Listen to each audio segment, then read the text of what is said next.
સ્વાગત છે આપનું। સમાચારમાં વાત કરીએ તો સુરત પોલીસે મહિલા ફરિયાદી સાથે ગેરવર્તણૂક કર્યું હોવાની ઘટના સામે આવી છે।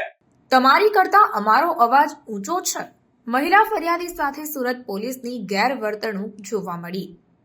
પ્રાપ્ત માહિતી અનુસાર સુરતના અડાજણ વિસ્તારની સૌરભ પોલીસ ચોકીમાં પોલીસની મહિલા ફરિયાદી સાથેની દાદાગીરી સામે આવી છે, જેમાં મહિલાએ પોલીસ કર્મીનો દાદાગીરીનો વિડીયો ઉતારતા મહિલાને પોલીસ કર્મીએ ગુનો દાખલ કરવાની ધમકી આપી હતી। જો કે આ વિડીયો જોતા પ્રશ્ન થાય છે કે આખરે મહિલા સન્માનની વાતો ક્યાં ગઈ।